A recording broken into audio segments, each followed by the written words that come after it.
The average medieval farmer had no tractor, no weather app, and not a single bag of store-bought fertilizer. Yet year after year, their fields gave enough to feed entire villages.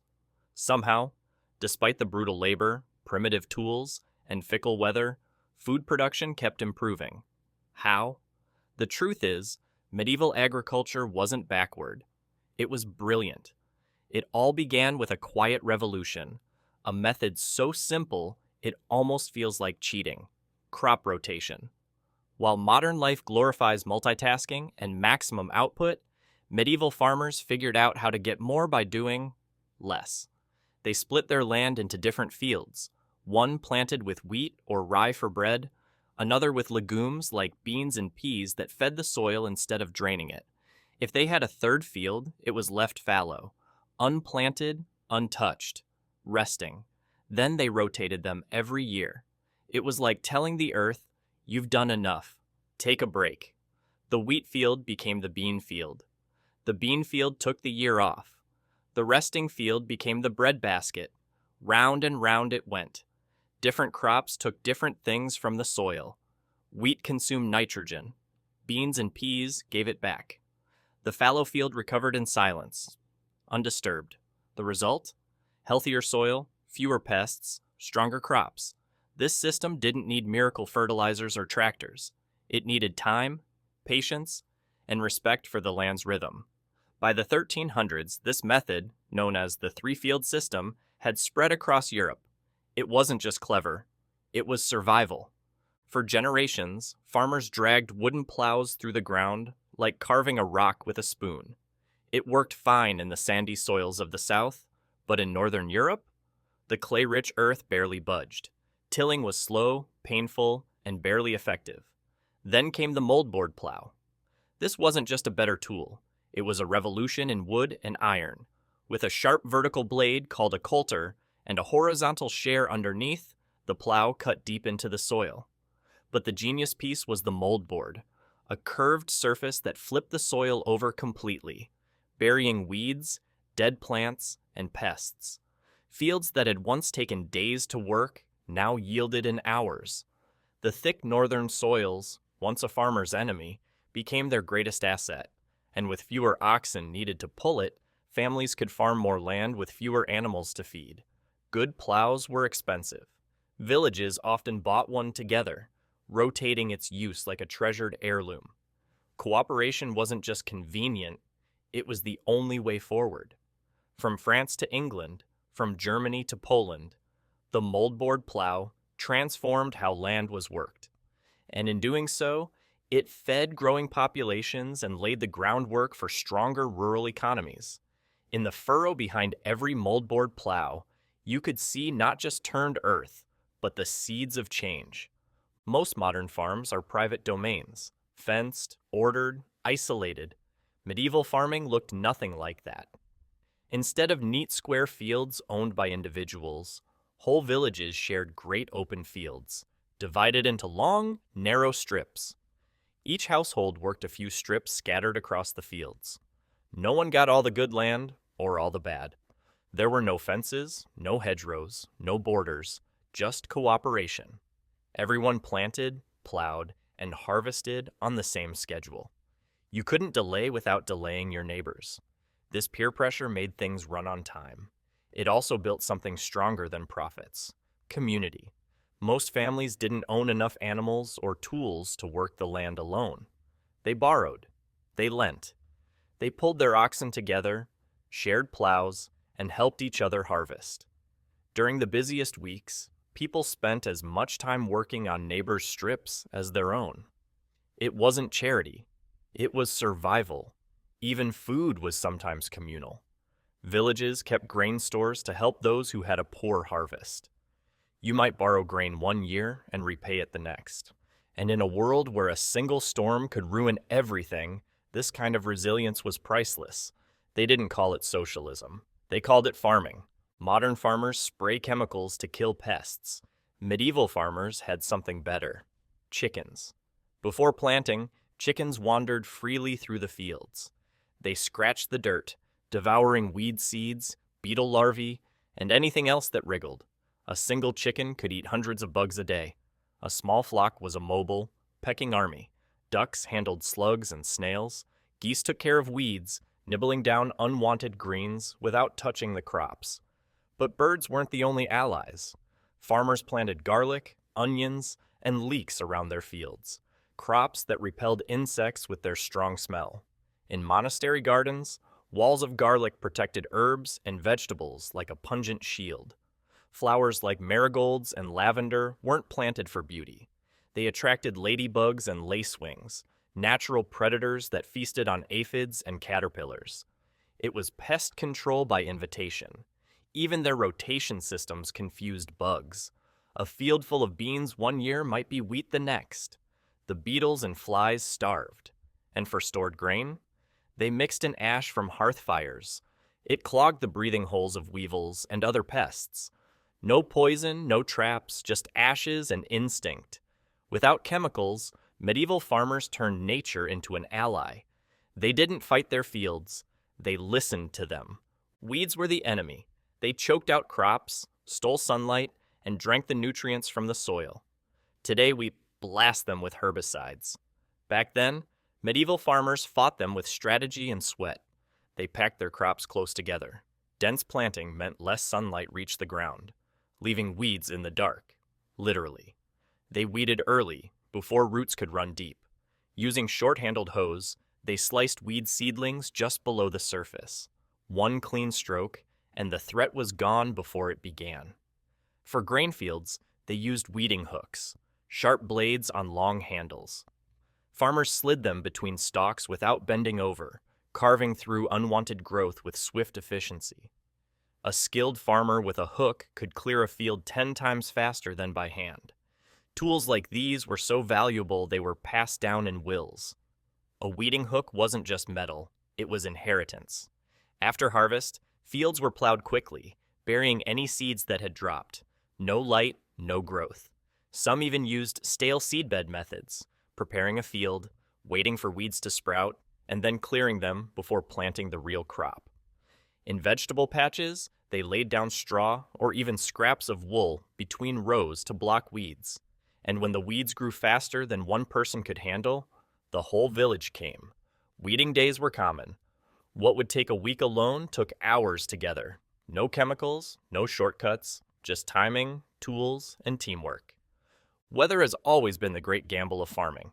One bad storm, a late frost, or a summer drought could wipe out months of work. Today, farmers rely on irrigation, satellite forecasts, and crop insurance. Medieval farmers had none of that, so how did they survive? They planned around the chaos. Instead of betting everything on one crop, they grew many: wheat, barley, rye, oats, beans, peas, leeks, onions, each with different strengths. Barley and rye thrived in cold and wet. Beans handled drought. If one failed, another often succeeded. They also planted the same crop in different spots.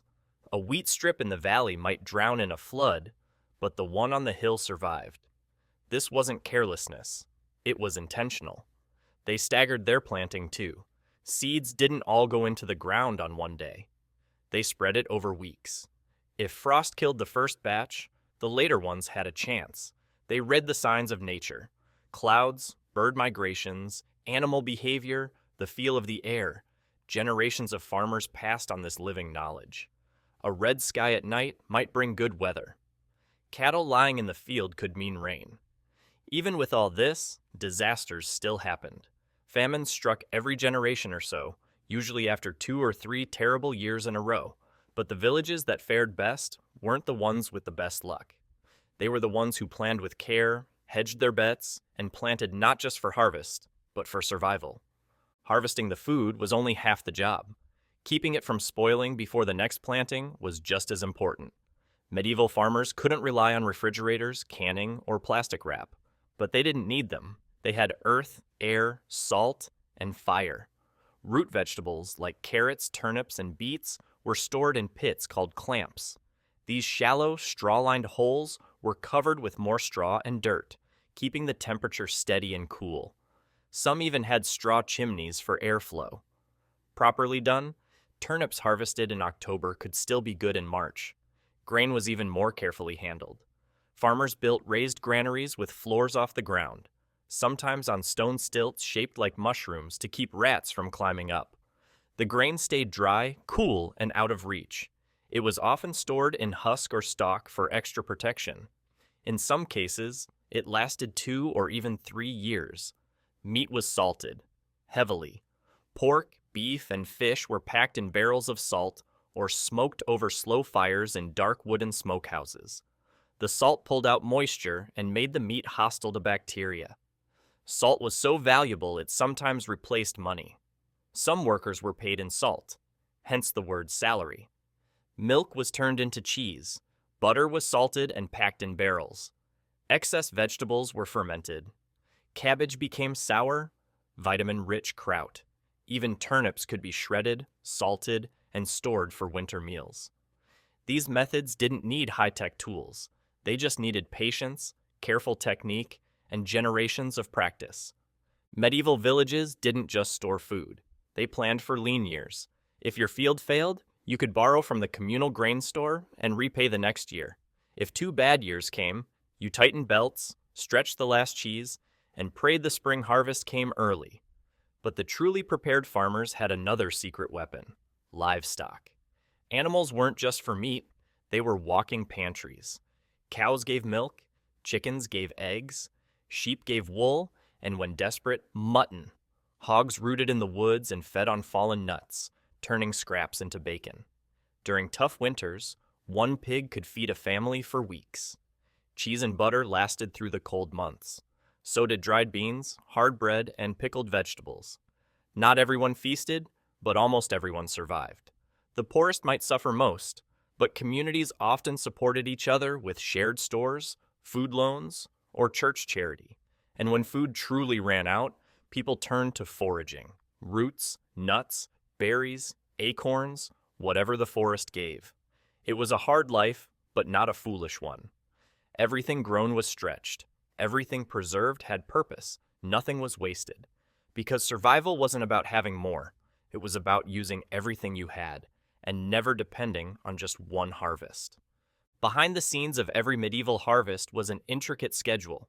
Farming was seasonal, but never still. Winter wasn't just waiting. It was fixing tools, feeding animals, hauling wood, spinning wool, and preparing seed. Spring meant plowing, planting, and tending early shoots. Summer brought weeding, grazing, and early harvests. Autumn was the big show: grains, vegetables, fruit, slaughter, preservation. And throughout all of it, there were rules. Local customs governed when fields were opened for grazing, when crops could be planted, and how tools were shared. Many villages had written or spoken agreements. You couldn't plow your field until the common bell rang. You couldn't let your pigs roam until harvest ended. These customs weren't law in the modern sense, but they held real power. Break them, and your neighbors wouldn't lend you oxen next season. Follow them, and you earned trust. Churches marked the seasons with saints' days and feast days. Festivals were timed to planting, harvest, and preservation. After the barley was in, everyone drank. After slaughter, they feasted. Farming wasn't just physical labor, it was social coordination. A village that worked together survived together. One that didn't last long. Even the tools they used were smarter than they looked. The plow wasn't just dragged, it was balanced to cut deeper on one side. Sickles curved just right to slice grain cleanly. Flails were designed to break husks without crushing the seed. And when metal tools wore down, they were repaired, not discarded. Blacksmiths were essential, not just for horseshoes, but for sharpening blades, replacing parts, reforging broken tools. Every field had its tools. Every tool had its purpose, and every hand that held them knew how to use them well. Farmers tracked moon cycles, watched bird migrations, and kept notes, sometimes literally, in the margins of prayer books. Some even experimented. Which beans grew best in shade? How deep should the wheat be planted? How much ash to mix with the grain? These weren't random peasants stabbing at the dirt. They were lifelong experts of a craft built on trial, observation, and memory. In the end, medieval farming wasn't primitive, it was precise. Not powered by machines, but by centuries of human skill. Some of the most fertile fields in medieval Europe weren't found on high ground or deep in the valleys. They were created by design. Along rivers and streams, medieval farmers developed systems known as water meadows. These weren't swamps or rice paddies. They were engineered landscapes, carefully flooded and drained to keep grass growing through winter and early spring. In a water meadow, shallow channels diverted river water across flat fields. The slow, thin layer of water prevented frost, warmed the soil, and encouraged early plant growth. In a world without artificial fertilizers, this extra grass was gold. It meant animals could graze or be fed fresh fodder when snow still covered the hills. The result? Healthier animals, more manure, and stronger crops later in the year. The water flowed in during late autumn and was drained before planting. It was a system of borrowed fertility, drawing nutrients from the river and spreading them over the land. And it required constant maintenance. Ditches had to be cleared, banks reinforced, gates checked. It was communal work, often led by elders who remembered how the flow should run. These weren't accidental wetlands, they were engineered solutions, the kind of quiet genius that made survival in the Middle Ages possible. And they worked so well, some water meadow systems stayed in use well into the 19th century. Manure wasn't waste, it was treasure. In a world without synthetic fertilizer, nothing mattered more than replenishing the soil. And medieval farmers knew exactly how to do it. Every animal on the farm had value, not just in meat or milk, but in droppings. Cow manure, pig dung, chicken scat, all collected, piled, and composted. Mixed with straw, leaves, ash, and even kitchen scraps, these piles fermented in corners of the yard. The result wasn't just rot, it was power. Rich, black soil that farmers spread across fields before planting. They knew which manures worked best where. Chicken droppings were hot, too strong for young plants. Cow dung was milder. Pig manure worked wonders for grains. In larger manors, manure was managed like grain, tracked and distributed carefully. Some villages had assigned areas where herds were kept overnight just to fertilize the field by morning. And it didn't stop with animals. Green manure, plants grown just to be plowed under, was another trick.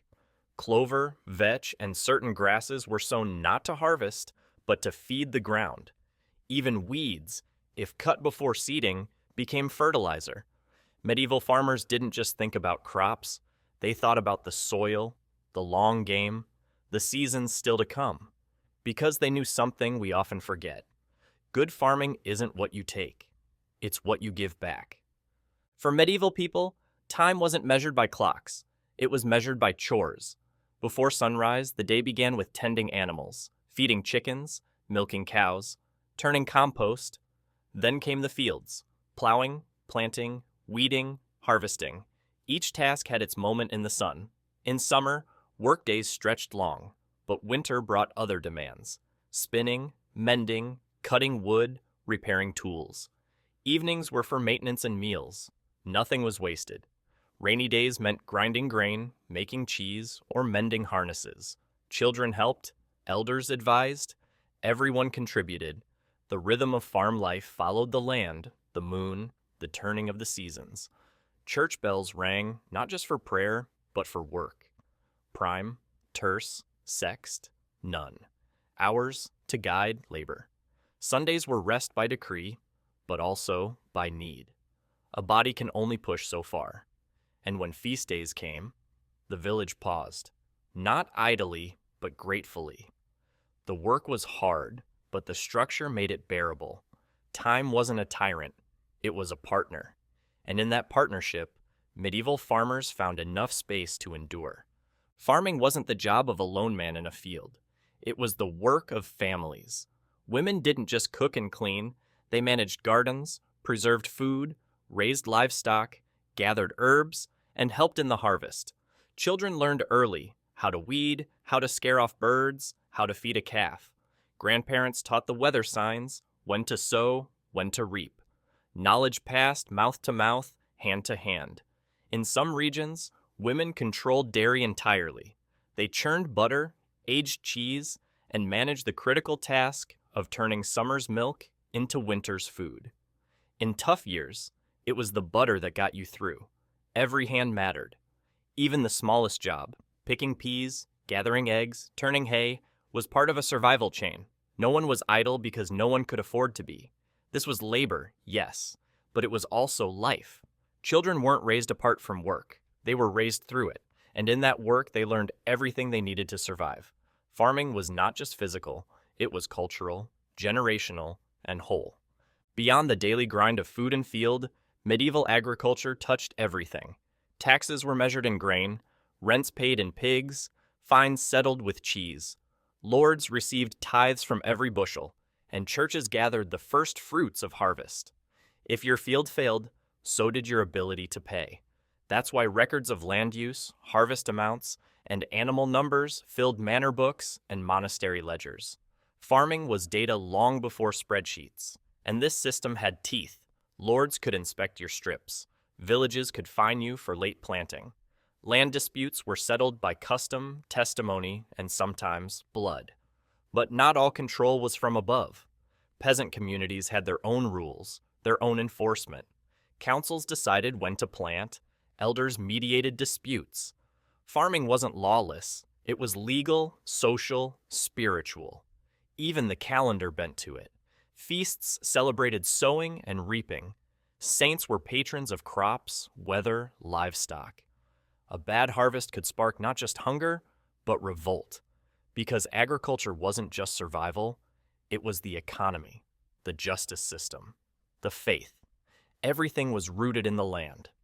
In the medieval countryside, knowledge moved not through books or schools, but through practice. A boy learned to plant by watching his father's hands. A girl learned when to harvest herbs by walking the hedgerows with her grandmother. The wisdom of farming wasn't stored in libraries, it was stored in lives. But this oral tradition wasn't primitive. It was refined.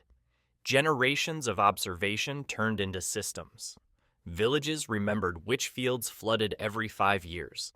They knew which slopes caught the late frost, which valleys grew the sweetest barley, which stream dried up first in summer. Some of this was written down. Monasteries kept detailed records, and some noble estates tracked weather and yields over decades. But for most farmers, the knowledge lived in people, in shared labor, in repetition. A father would say, "Never sow oats before the snow leaves the north hill."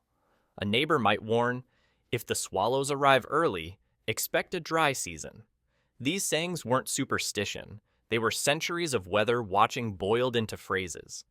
This passed-down expertise formed a living science, always adapting, always remembering. It made medieval farmers deeply local, but also incredibly precise. They didn't generalize. They learned their land year by year, row by row. And that made them far more in tune with nature than we often give them credit for. Tools of trade change, but some survive because they're simply right. The medieval flail, for instance, was 2 wooden sticks connected by leather, one handle, one striker. Swing it, and you could break the husks off grain without crushing the kernels. It looks primitive, but it worked so well that some farmers still used it well into the 1800s. Then there was the sickle. Curved like a crescent moon, it fit the arm like a natural extension. Swing low and tight, and it cut grain clean without pulling the stalk. A practiced hand could harvest with rhythm and speed. Hoes, rakes, weeding hooks, each had its form perfected over generations. These weren't random tools. They were shaped by use, by feedback, by the daily grip of people whose survival depended on them. Most tools were handmade. A village blacksmith repaired the metal. A local carpenter shaped the handles. Everything could be fixed.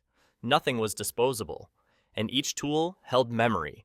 This was the hoe your mother used, the sickle your grandfather taught you to sharpen. Tools weren't just functional. They were intimate, personal, and lasting. A medieval field wasn't quiet. It rang with metal on stone, with wooden wheels turning, with flails striking straw. In those sounds, the tools sang the same song they had for centuries. This is work, but it is also life. Farming didn't happen in isolation. It was connected to trade, to town markets, to roads and rivers. Surplus grain didn't just sit. It was carted to market. Cheese, eggs, wool, hides, everything found its place in the economy. A village near a port might specialize in barley for beer. One near a forest might trade in pigs fattened on acorns. Geography shaped surplus. Surplus shaped trade, and trade shaped lives. Traveling merchants passed through with goods from far away. Salt from mines, spices from ships, metal tools, fine cloth. In return, they took sacks of oats, bundles of flax, wheels of hard cheese. Even remote villages had something to offer. And for farmers, that trade meant more than coin. It meant access to better tools, rare seeds, and vital news. Some even leased land near roads just to catch the eye of passing traders.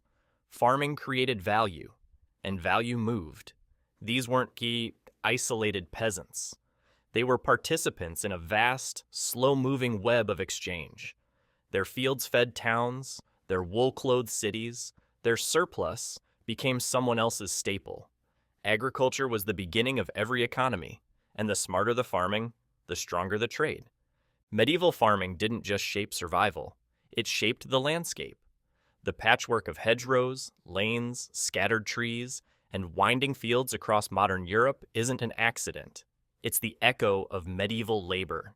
Terraces carved into hills, drainage ditches dug by hand, pathways worn by generations of feet and wheels. In some places, you can still see the ridge and furrow lines, centuries-old traces of plowed fields. Ancient orchards still bear fruit planted long before modern nations existed. Field names on old maps hint at forgotten use. Cow Meadow, Flax Hill, Barley End. Even the layout of villages, the church at the center, houses clustered near the green, fields fanning outward, was born from farming logic. Short walks to the plow, easy access to animals, safety in numbers. The landscape was worked, shaped, adapted, not dominated.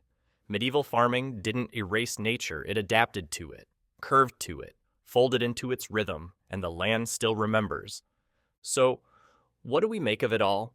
That in an age without machines, without science as we know it, and without convenience, medieval farmers fed nations. They built systems that were sustainable, efficient, and deeply cooperative. They invented smart ways to fight weeds, bugs, disease, and weather. They created tools so effective they're still in use in some places today. They organized labor not through force, but through tradition and shared need. And they passed down a living body of knowledge that adapted over centuries. Were their lives hard? Absolutely. Were they ignorant? Not at all. They understood their land more intimately than most of us ever will. They didn't just survive. They optimized, they innovated, they endured. So the next time you picture a medieval farmer, don't see a dirty, bent figure stumbling through mud. See a systems engineer with a wooden plow. See a community strategist with a sack of seed. See a time-tested genius of the soil. Because medieval agriculture wasn't dumb. It was smarter than you think.